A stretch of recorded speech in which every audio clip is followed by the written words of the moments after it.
for having me on, guys. This is awesome. I love gear, love talking all about it. So yeah, this is going to be really fun.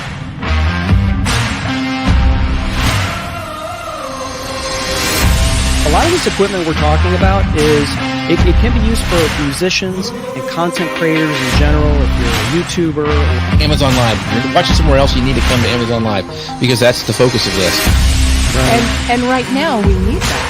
And I've shot probably 90% of my show on this little camera. Like, I know Mitch just joined. Hey, Mitch, good to see you. And Mitch was on one of my podcasts, and I used his stuff in other articles. How did you just tweet this out?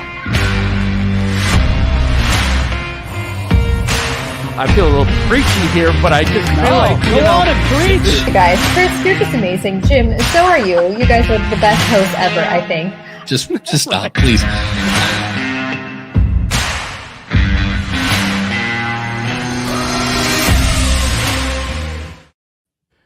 Ladies, gentlemen, car buying public on Amazon. It's time once again for Dealcasters live on Amazon. My name is Chris Stone. I'm at castahead@castahead.net. And that suave gentleman to my right, to your left, Jim Fuse, doing marketing the Marine Corps way. Happy Monday, Tuesday? What day is it? It's actually Monday. We're actually in August, right? It's hard to believe, right? Baseball's in that final 60 days, and I don't know if our local Atlanta Braves are going to ever get above 500. They get close and then they lose, but they're still in the race. It's crazy, you know. I'm already thinking about football. I mean, we got one more month left of summer, and you know, it's 4,000 degrees here in Atlanta. But you know, my favorite football team tweeted out yesterday. I won't say who they are because you know. Here we go. That yesterday was the last Sunday without football until February. Okay. All right. That feels pretty good. But you just had to say your favorite football team did that. Yes. But those of you who have tuned in to not hear us knuckleheads talk about football and baseball and the weather, because you could do that anywhere. You came here to watch and listen and just enjoy our guest, who is backstage right now in the green room, sipping on our orange juice, M&Ms, and cookies. Can you sip on cookies? Probably not. But before we go and go to our guest, Winnie Sun, who, Jim, just absolutely stoked that we get to have her on our show. First things first, if you guys are anywhere else besides Amazon, and you're like, wait a minute, you guys are live on Amazon? Yeah, we still get questions about that. It's okay. We do broadcast across the other tubes, and if you want to hang out there, I'm not going to force you to go anywhere. But Jim, there's no better time to come over and watch the show on Amazon, because we'll be talking about this book that's available on Amazon, happens to be a big bestseller that Winnie Sun is in, and why not be here where you can just pick it up? And we made it easy. If you, hey Sue-Ann, if you are anywhere else in Facebook, Twitter, Twitch, all the tubes, all you got to do is open up a browser and type in Dealcasters.live. If you type in Dealcasters.live, that'll send you right here to Amazon. We redirected it, Jim, because Amazon unfortunately gave us this really long URL that we couldn't pronounce in a clubhouse room.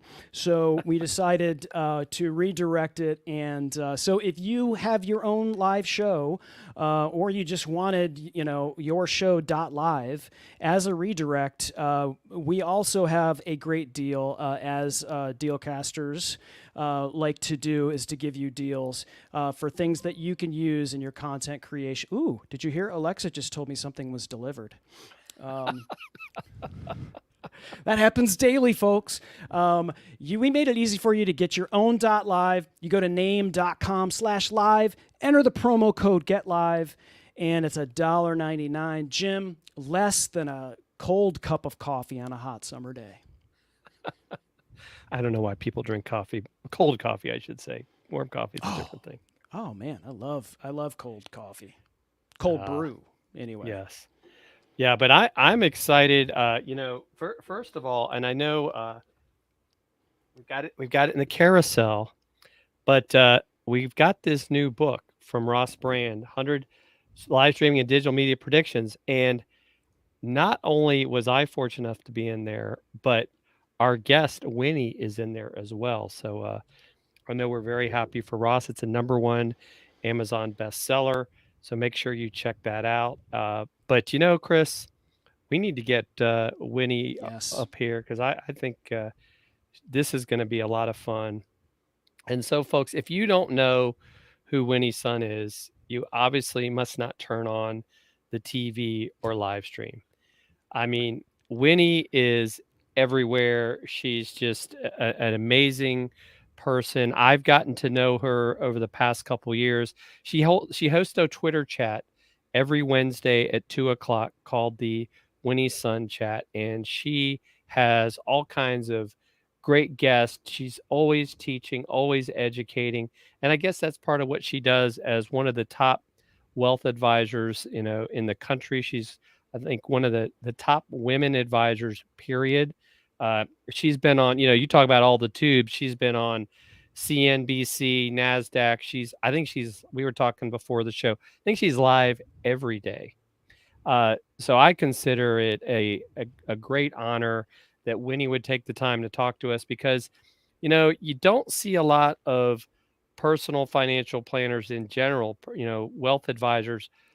It seems like they're afraid to talk to people on live streams. And so that's one of the things we're going to talk about today.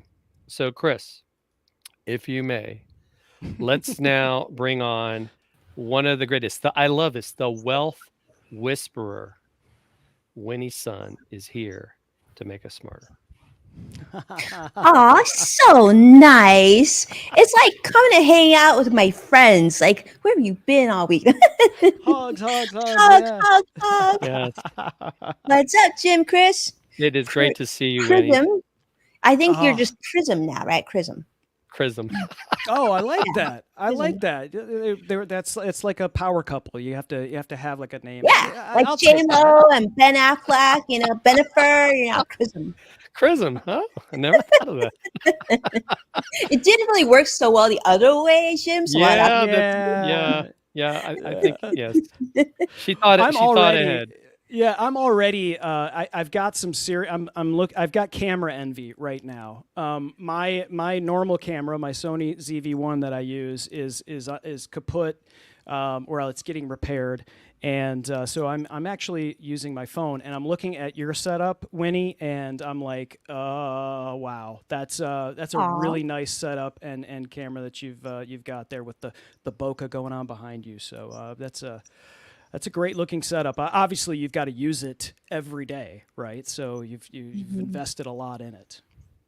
Well, my team would tell you this is actually not the best setup because my studio, which is at an office where I'm not at, is definitely a superior setup. But now that, we're working from home, this has got to do because, so I'm glad that you approve because I actually consider the two of you pros when it comes to all things live streaming. So thank you so much, my friend. Yeah. Well, but I tell you, you do an amazing job, Winnie.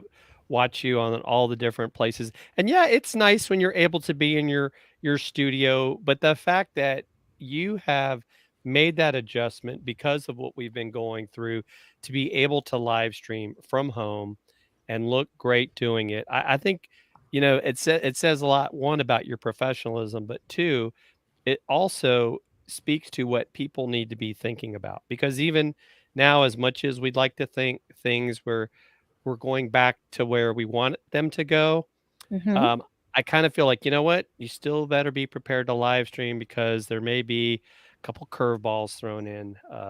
So we got to be prepared to keep doing what we have been doing. Absolutely. Couldn't agree with you more. So Winnie, tell us your story because I think that people need to know. I mean, you have an incredible story. Your journey to how you have gotten to be where you are is not, I would say, your typical story.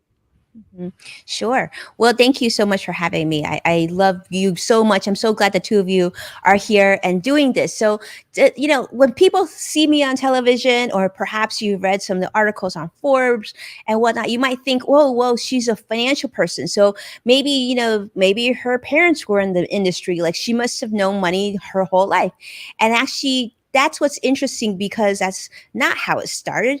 I simply came to a decision to do this sort of by accident. So long story short, when I was a financial advisor, and even before, I guess I say way back, the reason why I decided to sort of go into finance was because 3 months before I was about to start college, my parents actually had to go into bankruptcy. And it wasn't that they weren't good savers, because they were extraordinary savers, like literally down to every penny, because they were immigrants from Taiwan coming to the United States, not a lot of money, but very educated, right? So they knew to save money, they just didn't know how to invest. So basically, they invested in a real estate project that went sour, that was supposed to take care of my college education. And so basically, my really tough mom pulled me aside and she says, I know you worked really hard to get into college. I know you wanted to go to this school or that school, but unfortunately, we lost it all. So it just became a point where my dad was he was so distraught. He felt so guilty because he had made a bad financial decision. So my mom basically had to pick us up, and I was going to college, changed schools, went public, which wasn't a bad decision, went to UCLA. And then from there, not only was I starting school, but I was looking for work right off the bat. So I basically graduated less than 4 years. And just decided I needed to hurry up and find work, which ended up having me work in television. So I ended up owning a television audience production company, and I handled shows such as America's Funniest Videos, Wheel of Fortune, Jeopardy, MTV, The Gladiators, all these things, and was moving audience members to and from different shows in Hollywood.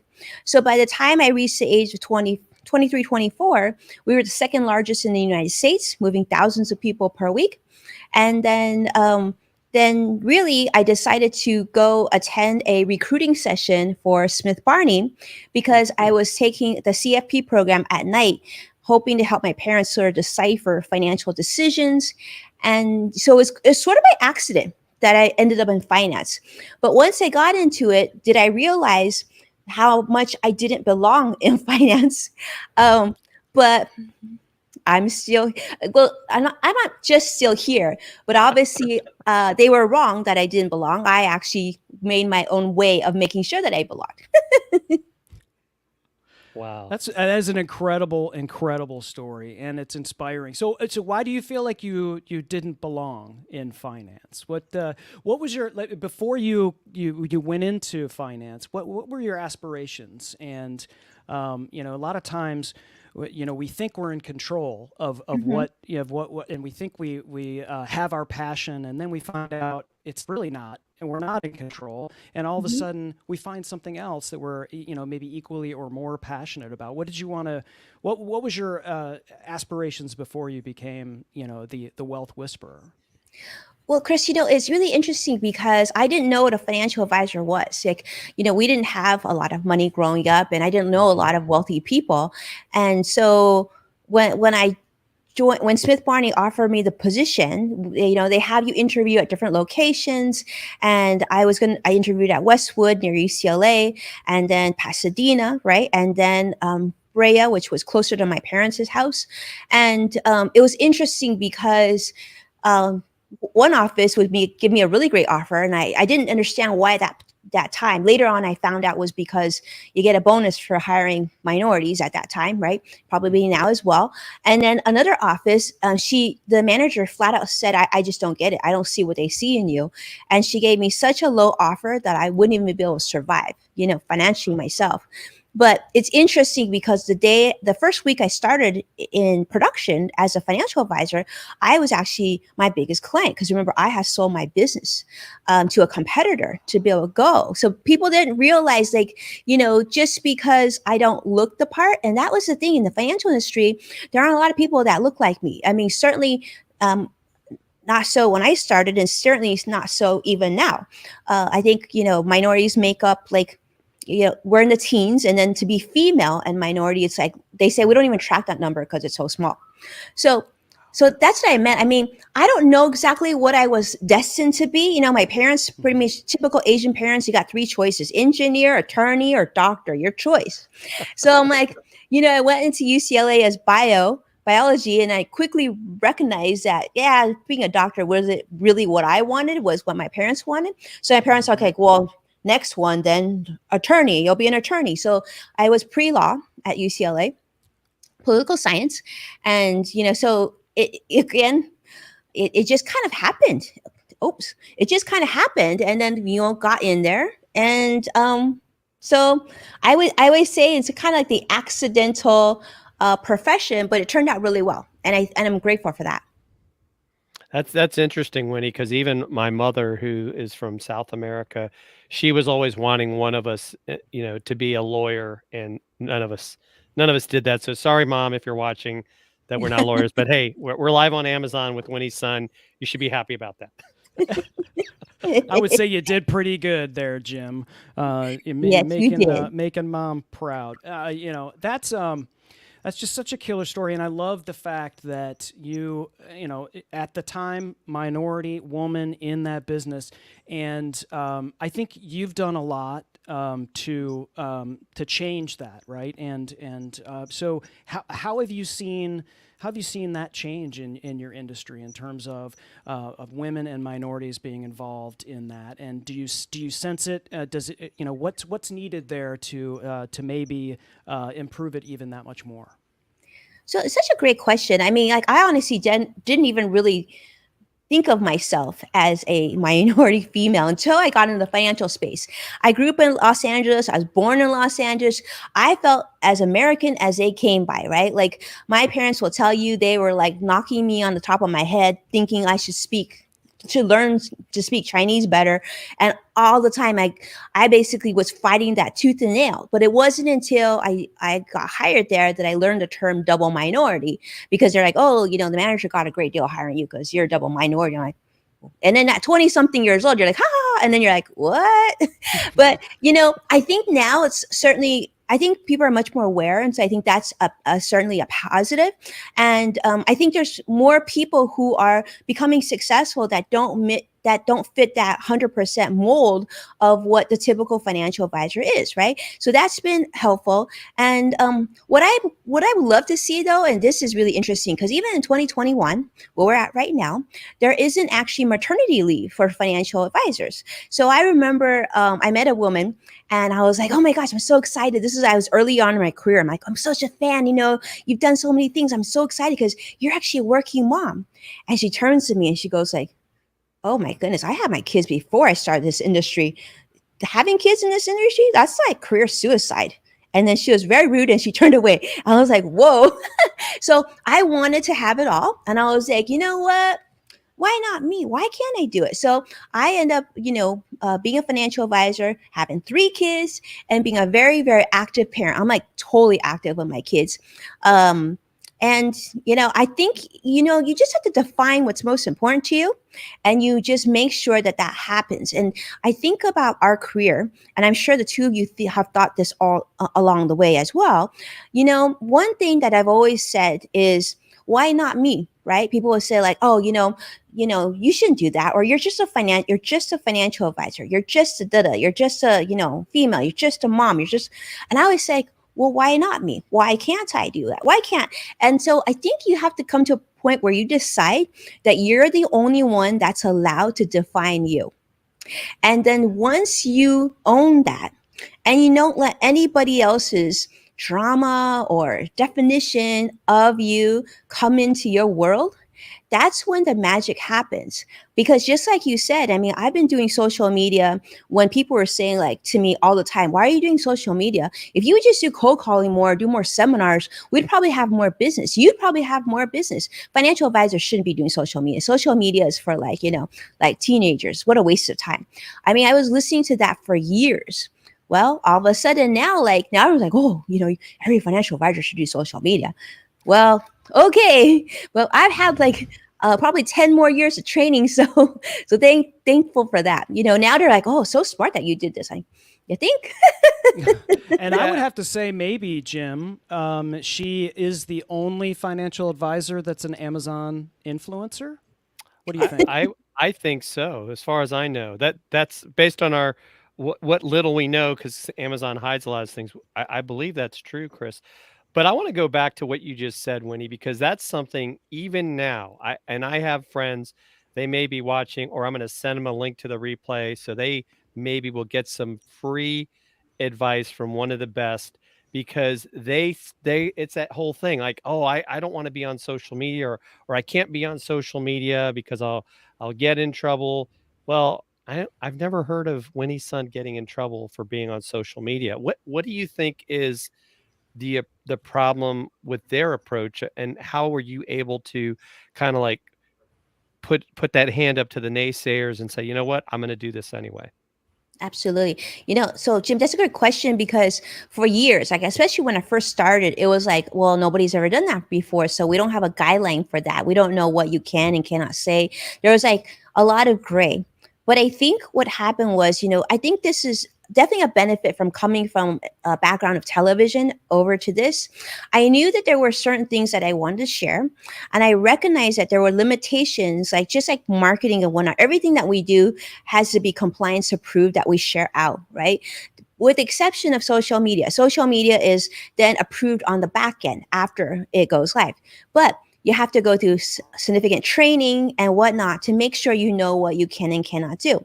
So for me, it's actually very easy. I know exactly what I can and cannot do. It's basically this.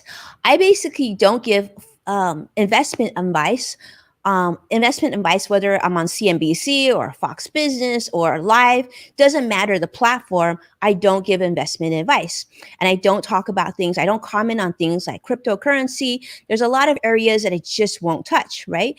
And of course, because I'm a mom anyway, anything that I share is going to be completely acceptable if there's a newborn in the room or a child in the room.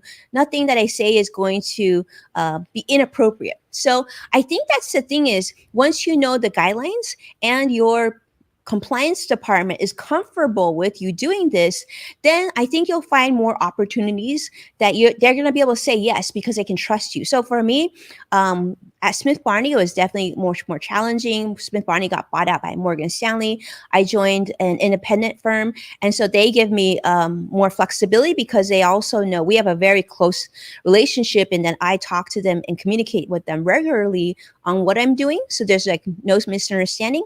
So it's trust. I do have certain privileges come with more trust and understanding. So I would say that if you're someone in our industry, or even the legal industry or the medical industry, and you're interested in doing something like that, all you need to do is spend some time with your compliance team, and just spend a week and find out what works and what doesn't work, what things you absolutely shouldn't touch. And then you're going to find there's more things that you can talk about than they're not. I mean, I can spend time with Chris and Jim like all day long because we're talking people talk. And guess what? People talk is very compliant. Right. That's amazing. And it's like, like you touched on, and what Jim's question was about is a lot of, it probably makes people's brains swim. All of the rules, the regulations, you can't say this, you can't say. And I think most people, when they see that, they look at those as roadblocks.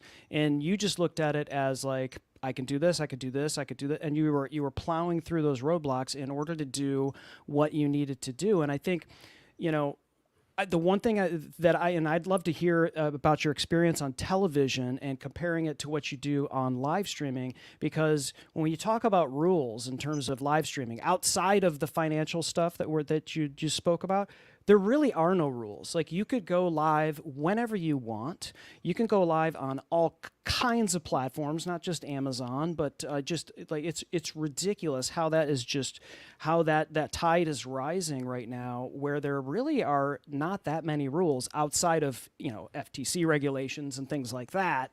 But for the most part, there are no rules. You can set your own times, and when you're on broadcast television, it's like, well, we got to take a break, we got to pay the bills. There's all kinds of regimented run of show things. what are some of the, I guess, the differences that you see, sort of good and bad, because you really leaned in hard on live streaming, even though broadcast is still television is still what you do. So great question.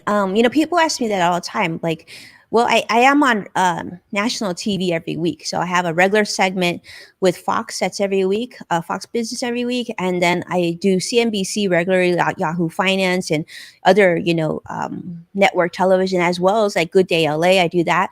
The difference between the two, they're actually very similar, but they're different in a way in that when you do your live streaming show, it's really your show. So you can customize that content. So now my show, after it gets live streamed, then also goes onto NASDAQ, Amazon Fire, and Roku.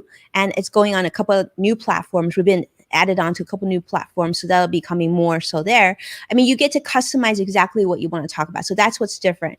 On TV, I also get to sort of customize a little bit about what I want to talk about, but really ultimately it's up to the host of what value we can add to the audience.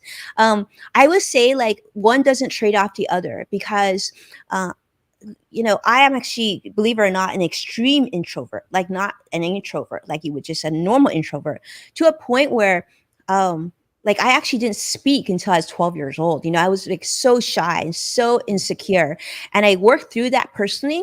But one of the things that I find really comforting is that live streaming makes you much better on television. In fact, I remember the first time I was on CNBC, right? And I was so nervous. I went to New York, and the producer called my publicist, and my publicist, so how did she do? And then I remember she said, or he or she at the time, and they said, well, she looks the part, she knows her stuff, but there's something wrong with like the overall. So I went through so much media training to try and fix my presentation. And the thing that actually worked the best over anything, I spent like so much money to try and get better. But what fixed it, which is free, which everybody can do, is at the time there was basically just Facebook Live. So I was doing Facebook Live at first just for myself and not going publicly live, but that's how I got better, doing it each and every day. So now, actually, I feel like I'm an extremely good financial advisor. I mean, outside of the Forbes Awards and the Barron's Awards and those awards, I'm very grateful to be, ranked by Forbes and Barron's and whatnot. But, when I do live streaming each and every day, you'll be hard pressed to find a financial advisor who does this for a living, keep up with the intricacies of market financial investment news as detailed as I am. Because if you have to talk about this on air, every day, you really need to know what you're talking about constantly. So it's the whole process. Like we really actually went live 5 days a week because we used to fly to New York City from Los Angeles to film my show, which is co-produced by NASDAQ, right? And then once COVID hit, we couldn't do that anymore. So I said, why don't we try doing live streaming? So we literally went live stream every single day, with the exception of the day where we went dark for Black Lives Matter. And it was an experience. When you do it every day, it's like, you're like an Olympian of live streaming. But I think you all know, because you know how much work goes behind a show. But when you're like, and then you have to script out your day each and every day. It's bananas, but it makes you really good at it. I bet. And I know you've got a team around you that, must be fantastic as well in order to handle that. Because, every single day live streaming is just taking that on. I can't, it makes me like shiver to even think about it. Jim and I went live on Prime Day, and that was 2 days, and I think a total of like 9 hours. That's bananas. over those 2 days, right? And so, but I mean, that's different. That's more of like somewhat of a marathon, as opposed to you're doing sprints every day, and then you've got a plan for that sprint days in advance. And so you're doing one, but you're working on 3 or 4 others at the same time before that's happening. And so that's a lot. That's a huge undertaking. So can you talk a little bit about Level Up and what that show's about, and where people can find it? Because I know I've caught some episodes, like the one you had with Rob Balasabas was one that I thought was especially good. Rob's a friend, and so we love Rob. Yeah. So can you talk a little bit about Level Up and some of the experiences you've had there? Sure. Well, Chris's what's crazy is people don't actually know this because it's financial news and business entrepreneur news. I literally prep my script each and every day before the show. So it's because you can't give old financial news. That'd be weird. So, so actually what happens is the market closes at 1. I've started my script probably by 11 a.m. that day. And then market closes at 1. I update things more. And then we usually go live at 2:30. So Level Up is the actual show that sits on NASDAQ, Amazon Fire, Roku, and it's going on some other platform soon. But that's our real show. And then the live stream show is basically Level Up Live. That's where I do a daily market update, pretty much daily.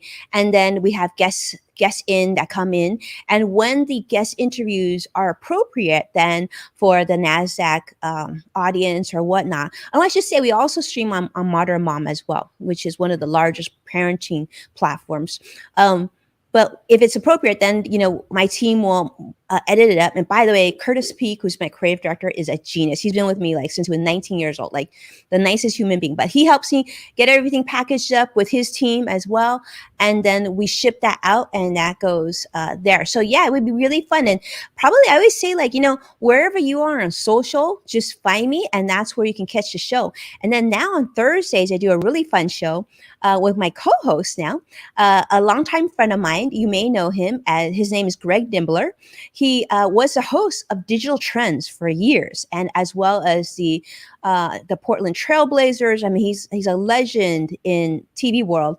And so he and I do a really fun show on Thursdays called The Loop, which is a combination of finance and tech. So it kind of fintech, right? Fintech. And we do really cool stuff. That show is kind of more of a lifestyle show. Let me just tell you, everybody who's watched one show of that gets hooked because we show some pretty cool stuff. And we have some really interesting guests. So depending on which platform works well, that's what we put them onto. So that actually, The Loop is now going to be a small segment of Level Up's overall show. Wow, that is amazing. And Winnie, you have gotten so comfortable with live streaming. I mean, for me, it's hard to believe the way that you talk and interact, but maybe it's because we've gotten to know each other. I find it hard to believe that you're an introvert. So I'm going to take you at your word at it. Yeah, you ask my husband. He'll tell you.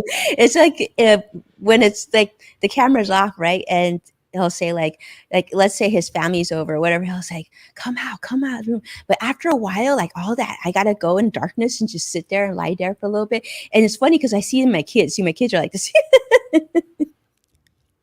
Yeah. Well, and that's the other thing is you've been doing all this, like you said, the kids have been at home, right? They're around. I mean, the fact that you've been able to balance a very, not only is it a challenging career, but like you said, it's fast moving.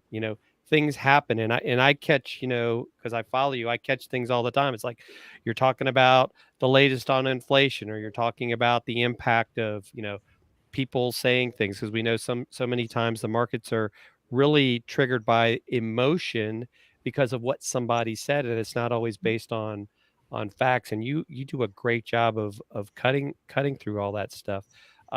What do you think is one of the things that people need to, I guess, think about when it comes to live streaming as a business, as an entrepreneur? Do you think that more need to do it and get themselves out there? No, I don't think you need to do it. And because, not everybody needs business.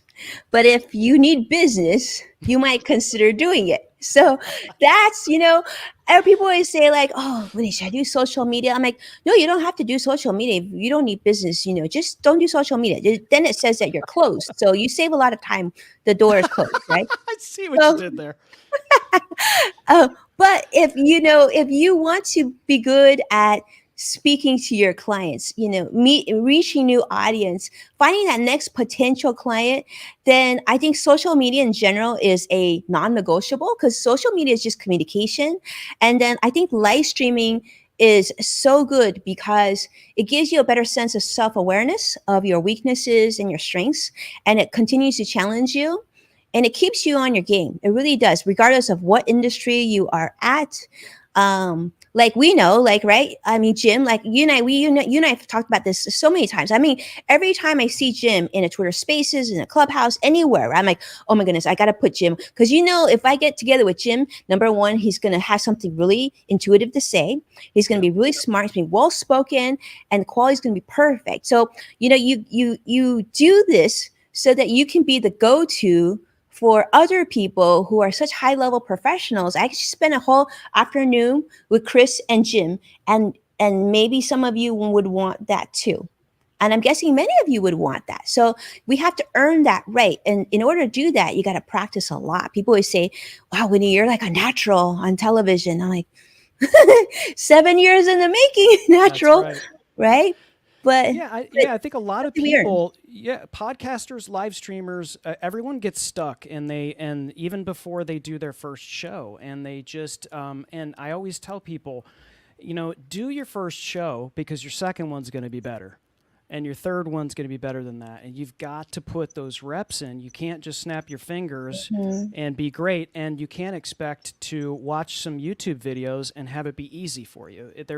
You have to put forth the exercise. You don't get to in shape for a marathon by doing not a lot. I mean, you gotta train, and I think that's what you've shown is like. And listen, a lot of people will see you and think that it's a God-given ability, and it just like you just woke up like this. You just like all of a sudden, boom, level up, and the loop and Forbes and everything else just rolled. It just was but not a lot of people understand that there was a lot of hard work involved in what you do, and most people unfortunately aren't willing to do the hard work that's necessary to be successful. And I don't mean just financially successful. I mean successful however you may want to define it. And I think success for you, and you talked about it earlier, is how you're able to, and it's not work-life balance,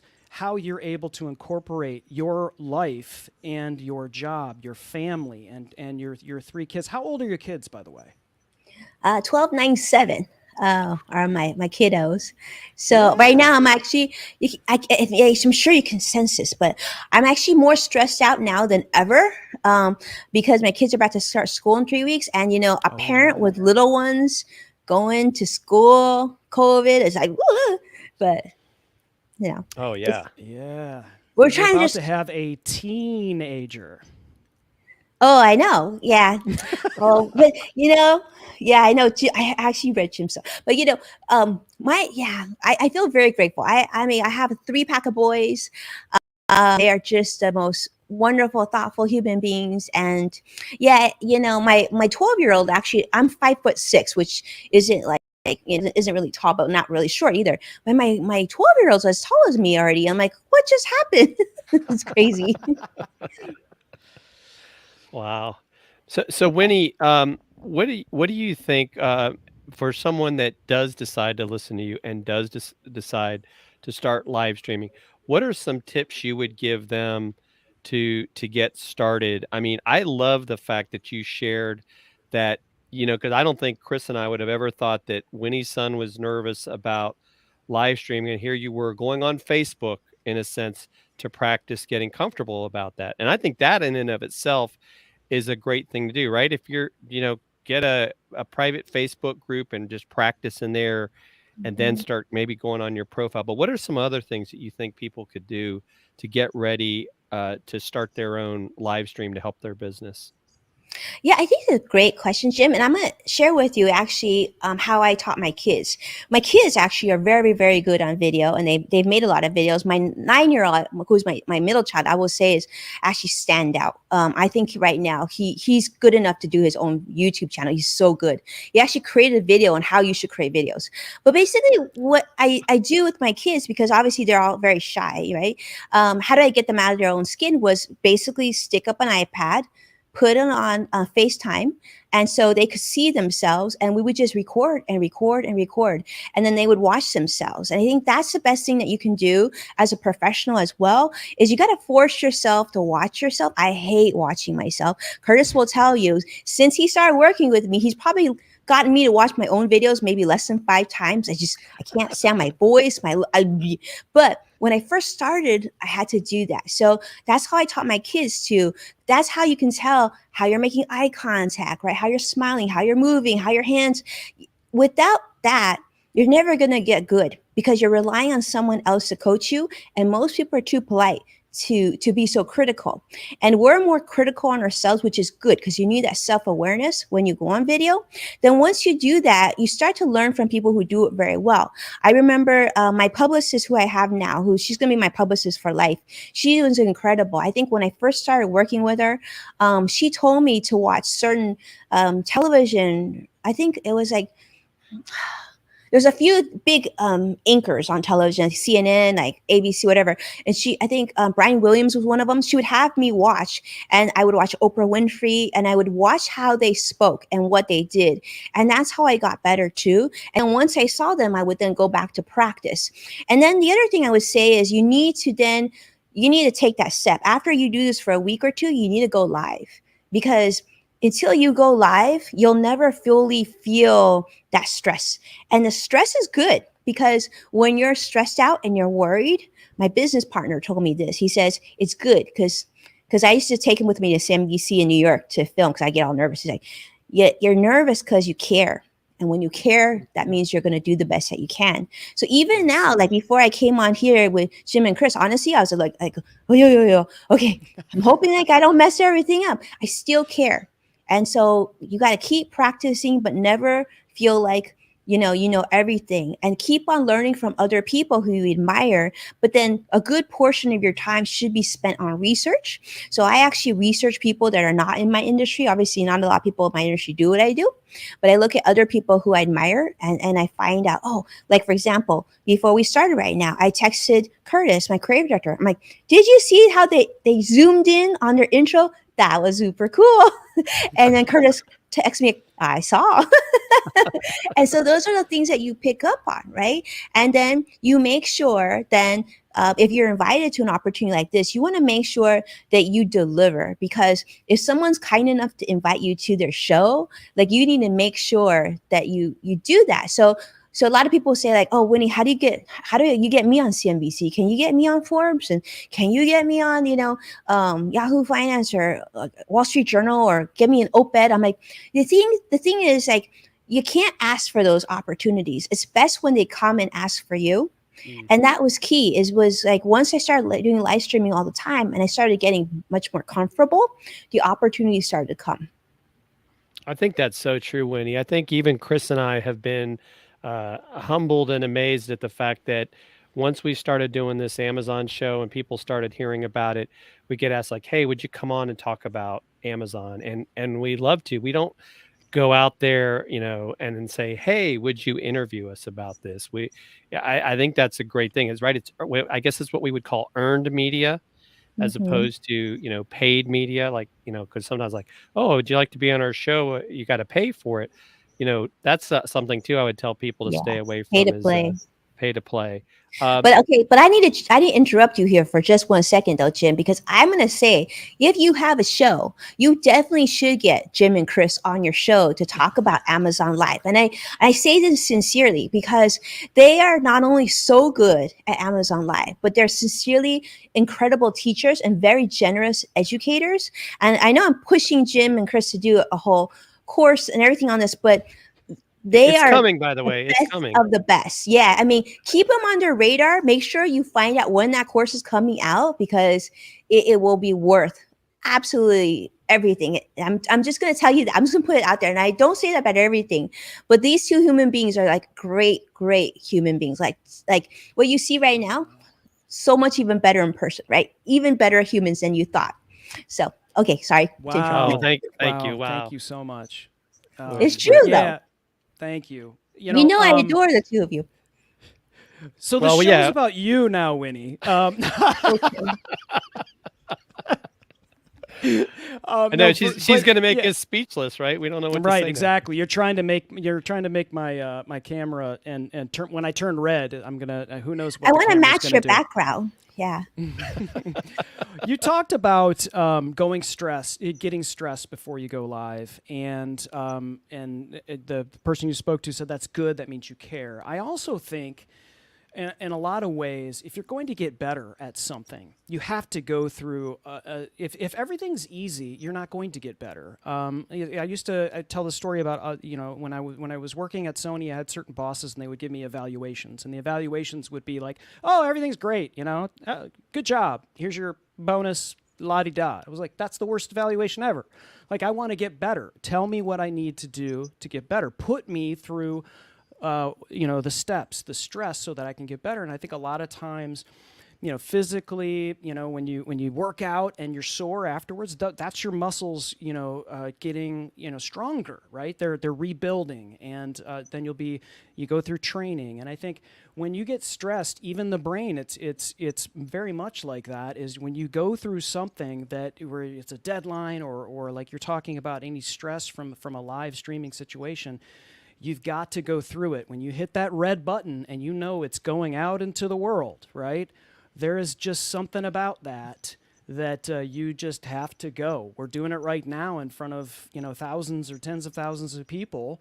And I don't think about it, right? Because if I really thought about it, I might start freaking out a little bit, but that's good, right? I mean, so I just wanted to underline that comment. I think it's really important for people who are stuck, that don't go through the reps. It's okay. I encourage people. I mean, Winnie, do you ever go back and look at an old video of you? I know you said you don't like to, but I think it's, if you could look at how far you came, and show someone else that. I know that's a vulnerable kind of thing for you, but I think if people saw that, they're like, well, if that's Winnie Sun's first video, I could do a first video, maybe. I don't know. Yeah, it was really bad. So yeah, actually, that would be a great exercise. I'll have to talk to her about that. It's so true. I mean, you're never going to be happy with yourself. I mean, I even look at videos from 12 months before, 12 weeks before. I'm like, ugh. Like I did my stream last week with Greg, and I interviewed one of my best friends. He's got, he just passed 1 billion views on YouTube. Mikey Chen, and I was like, I didn't transition well. I'm like, after the show, I was kind of beating myself. I'm like, oh, Greg, I didn't transition so well over to you and this and that. So it's like, you're always going to still make mistakes. But the good thing is, one of my managers, John Knapp at Smith Barney, told me this, and I love this, and I will repeat this all day long. You're not doing brain surgery, right? If you make a mistake, you can fix the mistake in most cases. So just try, and then keep trying. And then, and more importantly, the earlier you try, the better. So if you're watching this, maybe you're someone younger, maybe you're Gen Z, or maybe even younger than that, like my little kids, right? It's a perfect time to try this and get better at it, because it's much harder to wait. And we've already seen what's developed in social media in the last decade. Imagine another 10 years from now, TikTok is going to look really old. So this is the time to do it. I mean, I'm guessing Jim and Chris will be on an island somewhere, like having like pina coladas, because they'll be like, with our red stapler. Yeah, that's right. And they'll have a little easy button right there, because things will just come in. It'll be really great. But you want to, if you're thinking about it or you've thought about it, there's going to be a million reasons why you shouldn't do it. And you only need one reason why you should do it. And this is what I tell myself each and every day. My goal each and every day is to reach my full potential, that I feel good, that I gave it an all to reach my full potential, whatever that may be, right? If you watch the Lego cartoons like I do with my kids, reach that full potential. But you got to get to a point where you feel good, like, wow, okay, cool. I did that check. I did that check. But what if I could do this other thing, right? And to a point where at some point, you're not going to be scared of pressing that red button anymore and adding Amazon Live and adding, whatever other live thing that'll be in the future. It'll just be that next chapter, another thing that you try. And the cool thing about, I know what the two of you do, and what I try to follow you and do too, is I try to keep up and at least try different platforms at least a little bit to say that you've had exposure. And I think that's critical, because to have that sense of worth, only you can define your worth. And I think you have to, at some point, decide, get rid of the negatomes or negative people in your life. But most important, get rid of the negative voice in your mind that's keeping you from trying, because nobody's keeping you from trying except you. And these platforms are generally free. So not sure why you wouldn't try it, unless, like you said, maybe you just have, you're just so busy and you got so much money and so much business and so many clients coming out of your ears that you really you want like to reduce your clients. Yeah. Jim says, one of Jim's favorite phrases that I'm sure he stole from somebody. It's just work on getting 1% better every day. And, and like you said, reach your full potential. Did I accomplish, am I plus or minus today? Did I move forward or did I move backwards? There's no in between, right? Everybody just wants, today was just this day. Now, did you move forward or did you move backward? And lots of times that's forward momentum is a little bit left or a little bit right?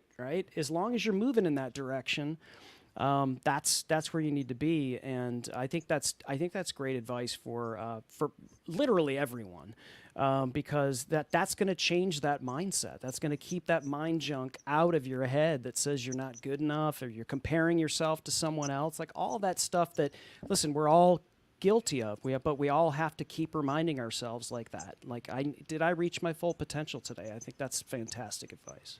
Well, and I want to add too, Winnie, you bring up something too that I think, as a parent of now 20-somethings, we put so much pressure on our kids sometimes to succeed, and we don't accept failure, right? And so, but now we realize, like, you know what, it's okay to fail.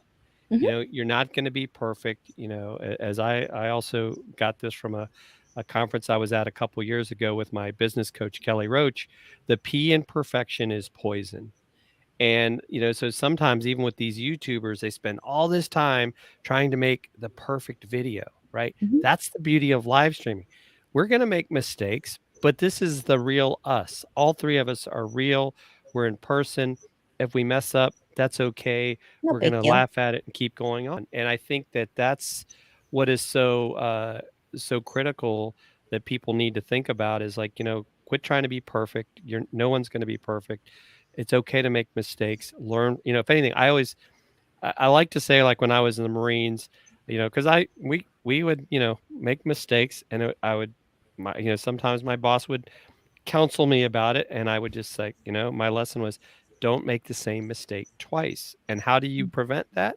Put processes in place to try to prevent that from happening again. It's not to say it won't, but at least if you've taken action, you can try to prevent, it's kind of like things like setting alarms. Like if you're not getting up early and it's like, well, my alarm didn't go off, well, then have a backup alarm, just silly things like that, I guess. Well, and then being a Marine, that's like, you make a mistake, that's definitely life or death. But like live streaming is not life or death. So, keep that in perspective. Like, we're not doing brain surgery. Life is going to be okay. Tomorrow, the sun will still come up and it'll still go down. So you just got to try. And the best thing is, I say, is like when you go through this live streaming process, you'll learn so much about yourself. And I think, and that's critical. And then at no point are you going to be, you can go as high and as far and as broad as you want to be. Then you get to define the choices and more opportunities. It's incredible, the opportunities that will come to you if you believe in yourself, of that ability to do so. And then, like what Jim and Chris said too, it's like training that muscle. You gotta be on it. And the more you can do, sure, you'll get a little bit more white hair, but you have so much fun along the way, I think.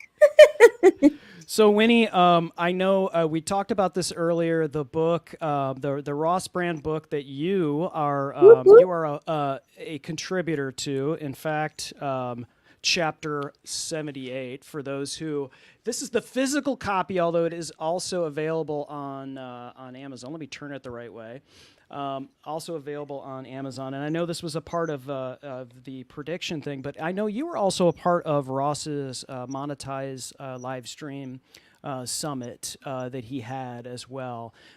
Is there anything that you could share from that maybe isn't behind a paywall that we're doing? And I certainly don't want to take away from that thing, but I know that I attended that virtual conference, and I got a lot out of your talk. But I mean, there was just so many great people that were a part of that thing. And as a live streamer and monetization, is there anything that you can touch on there? Yeah, I definitely think so. I think if you live stream, like, this can be seen as, a hobby that you do, or telling your story, right? So that your industry no longer tells your story, but you get to tell your story. But also, there's so much that you can do from this. I mean, you can take this as far as you want to. I do a ton of work with different brands, whether it be Hilton Hotels or Chase credit cards, or, like Hertz Rent-A-Car, and like all these different brands.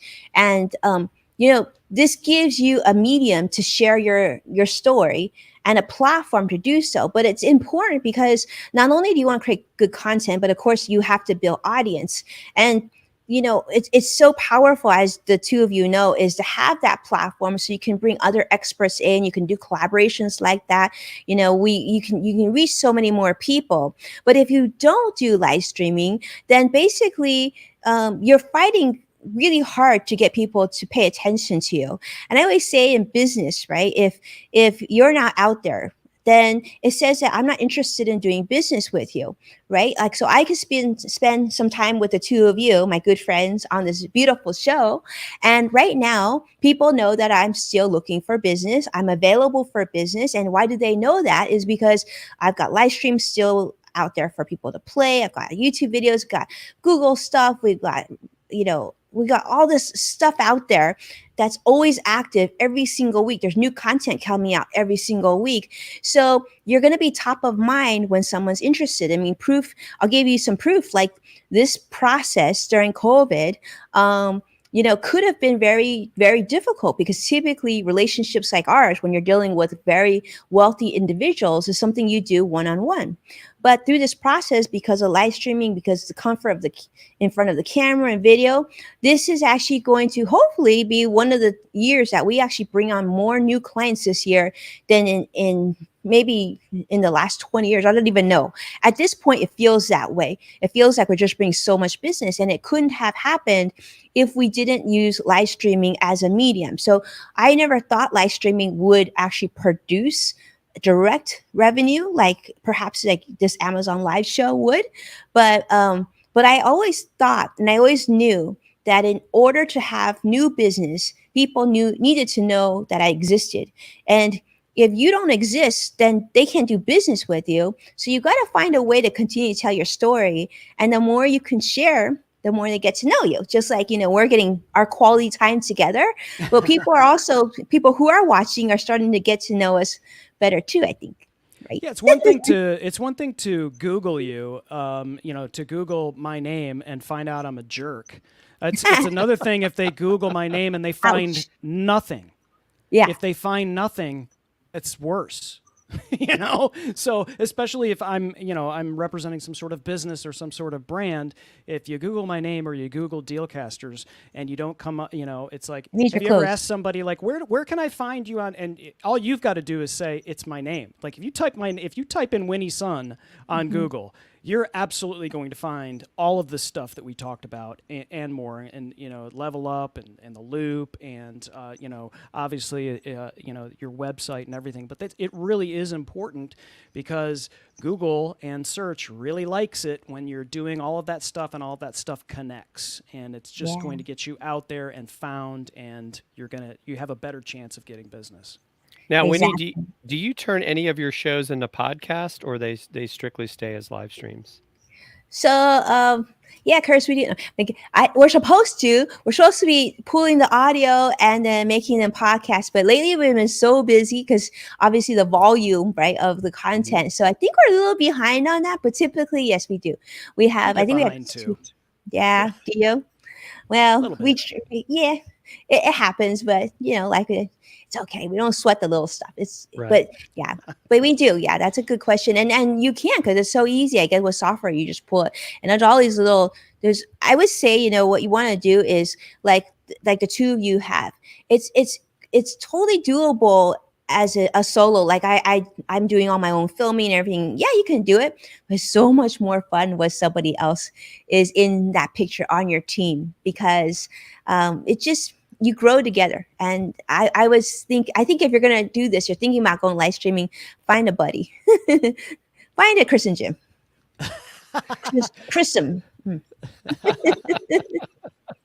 We'll have to make a new shirt, Chris, just for There we go. That's a good deal. Excellent.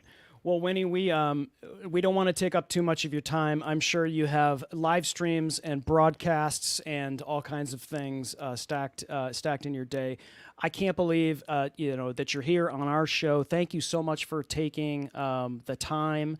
I know here on Amazon, there's been a ton of people that are jumping in the chat. It was Johnny Kong. It was David Burrows. There's a lot of people that have jumped in here on Amazon, and they want to know when you're going to go live. And there's a lot of people that are saying episode 1, let us know. There's all kinds of stuff. So you're already creating demand just by being here with us. We got to hang out, but just like it proved your point, right? You went live here, and now there's already pent up demand for you to go live yourself on your channel, Winnie. So that's exciting. Well, send me a direct message. Tell me what I should do live on. And I would love to get your feedback. And, the really fun thing about like your show as well as my show is like, what I love about live versus just traditional television is that we actually get to talk to each other. So I would love to find out what you would love in a show, and let's make it happen. But certainly if I do that show, I got to have these guys all day long, because let me tell you, like, they're just like, as you can tell, I just want to hug them. They're so nice. Yeah, so. Thank you. Well, we wish you could come out to Lima next week. We could all meet up. I know, Jessica. Yes. I know. And I heard she gives out the best swag. Yes, that's what I've heard. So we'll have to get you out there one of these years, Winnie. I think it's that day is coming. Maybe when your kids are a little older too, but I know you're always traveling, Winnie. So what is the times that your shows are at, so people can catch them on some of the other non-Amazon networks? Sure. So it's pretty much every day, 2:30 Pacific or 5:30 Eastern, depending where you're joining from. And if you don't catch it live, you can always catch it on a replay. I will say live is a lot more fun because I can see your comments, and I oftentimes will quote you as part of our show. So we love to see you there. But I think that's the thing is, after having gone every single day, same type of thing, I will go live whenever I feel like it. So sometimes I usually do Fox every Monday morning. Sometimes I'm like, oh, you know what? That was really fun. I'm going to go live. And I just go live. So I would say follow me on any platform that you prefer. And it's just Winnie Sun, like Winnie the Pooh, Sun in the Sky. And then turn on that little notification bell. And maybe that will just surprise you. Right. How we do that. And don't forget, Wednesdays at 2 p.m. Eastern. If you are a Twitter person, the Winnie Sun tweet chat, that's always a lot of fun. I do my best to get there when not getting pulled away doing other things, but it's definitely on my calendar every week. Thank you. So the fun fact on that is that it's the biggest business tweet chat on social media. We average 150 million impressions per week. And as of March, I got to check the numbers now, but as of March of this year, we passed hashtag Winnie Sun past 25 billion mark. So that was kind of fun. Mm-hmm. Fun fact. Billion with a B. Wow. B with a boo. Wow. And so, Chris, you're always asking me about Twitter chats. Now you know. Now I know. You're going to have to come as you know what? Yeah, I always say it's the nicest people on social media. I mean, obviously Jim's there, so this is proof of that. But it's literally the nicest people on social media on our chat. We don't have any meanies. So you come as like, you can come and just hang out, and you'll leave as a friend. We'll take good care of you. Absolutely. Awesome. This has been amazing. Thanks so much for joining us. I know that there are tons of people here on Amazon and the other tubes who decided not to come over to Amazon that feel like they're just hanging out with a real person. This is what you get right here. This is Winnie Sun, and thank you again for sharing all of this amazing information. And as always, don't fear the gear.